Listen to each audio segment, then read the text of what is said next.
अस्सलामुअलैकुम दोस्तों, तुसी देख रहे हो सोना पंजाब टीवी ते मैं तुहाडा मेज़बान मोहम्मद साजिद। दोस्तों सबसे पहले अपने चैनल को सब्सक्राइब कर लो ते नाल ही बैल आइकन प्रेस कर लो ताकि साडी हर नवीं आने वाली वीडियो तुहाडे तक बआसानी पहुँच सके।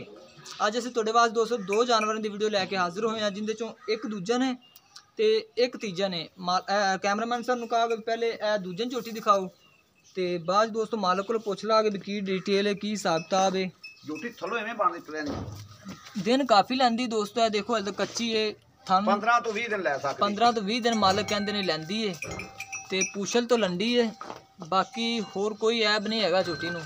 ए देख लो थन बड़ा सुथरा लग्या है, सोना ए वधरे ने भर लैनियां ने। चंगा इन्हां ने पिछा बाहर काट दे। हाजिर टाइम दोस्तों कच्ची खड़ी है, देखो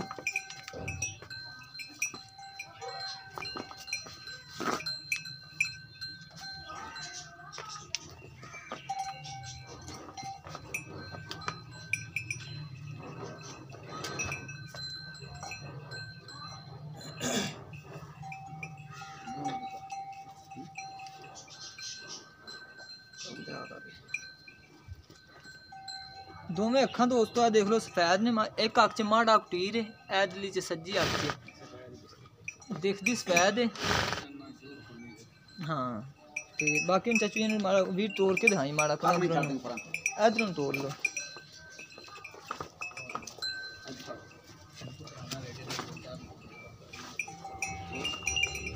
दूसरा सुबह दोस्तों ने सुना हां जी कुछ नहीं दूसरा बस लाओ जी।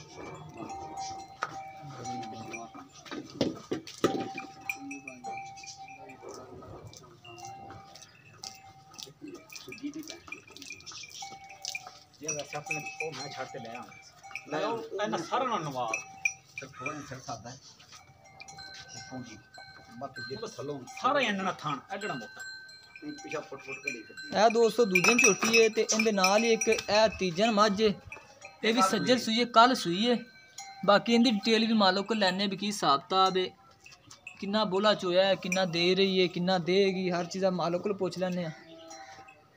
पीछे दे कटे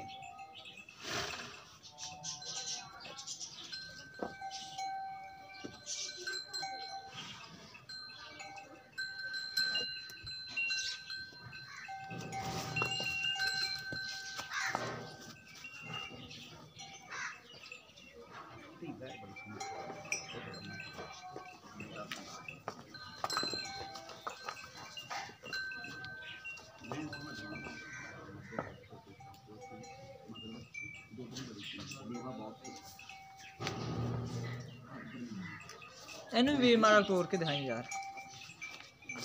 है दोस्तों तीजन मझ है,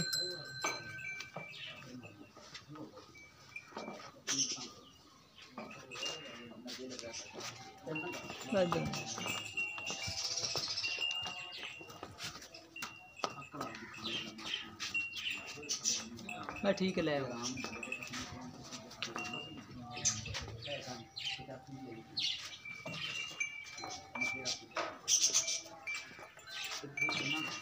ठीक है बंद। ए दोस्तों तीजन मझ है, ओ पहले ना बच्चे नाल निकाल ऊपर एक मंडी होते हो रहा एनू थाई वीर माड़ा को। ए दोस्तों कल सूई है, मगर इनदे कट्टी है देख लो, नाड़वा भी नाल ही होना ओ आहो नाल ही ए देख लो। इधर नाड़वा कच्चा है, कल सूई है ते हुण चाचू जी कोल पुछ लैने भी इन्हां दोवां दा की हिसाब किताब है। चाचू जी माड़ा को अगे आ जाओ, हुण तुसीं कैमरे ते अगे आ जाओ। अस्सलाम वालेकुम जी। वालेकुम सलाम। चाचू की नाम है जी अपना? सलाम लै लो। मोहम्मद हुसैन जोइया जी। मोहम्मद हुसैन। हाँ जी। चाचू जी जेह्ड़ी असीं तुड़ी है दूजन झोटी दिखाई है, पहले सूए दुध किन्ना देंदी रही है? ये दूध जनाब 14 लीटर। 14 लीटर? हाँ जी। गारंटी शुदा? गारंटी शुदा। हुण दिन किन्ने लैंदी है? ये दिन ले जाएगी 18 तो 20 दिन। 18-20 दिन मसलन कच्ची है अजे? हाँ जी। अजे टाइम कच्ची है। 18 पे दूजा सूआ ने ए दूसरा सुबह सुवेगी जो ते जेह्ड़ी असीं मझ दिखाई है। हाँ जी। इनदा तीजा सूआ ही है? ये तीसरा सुबह सुई कल सुई जी। कल सूई? हाँ जी। इनदा कल बोला किन्ना चोया जी? बौला इंदा हैगा 6 किलो टाइम दा। टाइम दा? हाँ जी। सुबह किन्ना चोया? 6 किलो सुबह, 6 किलो वाला शाम में रात चो लेन। 12 किलो है? 12 किलो। 12 किलो दोस्तों उन्होंने 10 दिन बोला। तीसरा सुबह सुई है, मगर कट्टी है, कल सुई है ते अज टाइम कच्ची है, समझ लो भी कल सुई है। ते ए भी कच्ची है, कच्ची इसी के भी काफ़ी दिन लैंदी है। तो वो कल सुई है, वो बनन च टाइम लेगी। ਤੇ ਇਹਨੇ ਵੀ ਟਾਈਮ ਲੈਣਾ ਹੈ। ਤੇ ਹੁਣ ਚਾਚੂ ਜੀ ਨਾਲ ਸਾਨੂੰ ਦੋਵਾਂ ਦੀ ਪਿਆਰ ਮੁਹੱਬਤ ਵਾਲੀ ਕੀਮਤ ਦੱਸ ਦਿਓ, ਇਹਦੀ ਵੀ ਲੈ ਤਾਂ ਦੱਸ ਦਿਓ। ਇਹ ਜਿਹੜੀ ਲੰਡੀ ਝੋਟੀ ਇਹ 2-10 ਦੀ ਦੇਣੀ, ਅੱਛਾ ਜੀ, ਉਹ ਪੂਰੇ 2 ਦੀ ਦੇਣੀ। ਤੇ ਇਹਨਾਂ 'ਚ ਕੋਈ ਮਜ਼ੀਦ ਪਿਆਰ ਮੁਹੱਬਤ? ਪਿਆਰ ਡੋਣਾ ਕਰ ਲਿਆ ਸਾਰਾ ਕੁਝ। ਨਹੀਂ ਨਹੀਂ ਯਾਰ, ਛੱਡਨੇ ਤਾਂ ਪੈਣੇ ਨੇ। ਕੋਈ ਕਿਰਾਇਆ ਪਾੜਾ ਯਾਰ ਕੋਈ ਬੰਦਾ 1000 ਦਾ ਛੱਡ ਦਿੰਦਾ ਤੁਹਾਨੂੰ। ਛੱਡ ਦਿਆ ਜੀ। ਠੀਕ ਹੈ ਭਾਈ, ਠੀਕ ਹੈ ਜੀ। ਦੋਸਤੋ 2-10 ਦੀ ਇਹ ਕਹਿੰਦੇ ਨੇ ਦੇਣੀ ਹੈ, ਤਕਰੀਬਨ 18 ਦਿਨ ਸੂਣ ਚ ਲੈਂਦੀ। ਤੇ ਜਿਹੜੀ ਉਹ ਤੀਜਨ ਸੂਈ ਹੈ 12 ਕਿਲੋ ਦੱਸ ਰਹੇ ਨੇ ਥਲੇ ਬੋਲਾ ਸੱਜਰ ਕੱਲ ਸੂਈ ਉਹ, ਤੇ ਉਹ 2 ਦੀ ਕਹਿੰਦੇ ਦੇਣੀ। ਮਜ਼ੀਦ ਪਿਆਰ ਮੁਹੱਬਤ ਕਰਾ ਲਾਗੇ। 4,10,000 ਰੁਪਏ ਜੋੜੀ ਦਾ ਮੰਗ ਰਹੇ ਨੇ, ਤੇ ਇਹਨਾਂ 'ਚ ਪਿਆਰ ਮੁਹੱਬਤ ਕਹਿੰਦੇ ਨੇ ਕਰ ਲਾਗੇ। ਅਗਰ ਜੇ ਇਹਨਾਂ ਦੋਵਾਂ ਜਾਨਵਰਾਂ 'ਚੋਂ ਕੋਈ ਜਾਨਵਰ ਕਿਸੇ ਮੇਰੇ ਵੀਰ ਭਾਈ ਨੂੰ ਪਸੰਦ ਆਉਂਦਾ ਤਾਂ ਸਾਡੇ ਨਾਲ ਰਾਬਤਾ ਕਰੇ। ਸਾਡਾ ਰਾਬਤਾ ਨੰਬਰ ਹੈਗਾ 0304 9613 234 ਸਾਡਾ ਰਾਬਤਾ ਨੰਬਰ ਹੈ। ਤੇ ਮਜ਼ੀਦ ਸਾਡੀ ਅਗਲੀ ਅਪਡੇਟ ਵਾਸਤੇ ਆਪਣੇ ਚੈਨਲ ਨੂੰ ਸਬਸਕ੍ਰਾਈਬ ਕਰ ਲਓ। ਤੇ ਮਿਲਦੇ ਹਾਂ ਇੱਕ ਨਵੀਂ ਵੀਡੀਓ ਦੇ ਨਾਲ। ਪਾਕਿਸਤਾਨ ਜ਼ਿੰਦਾਬਾਦ।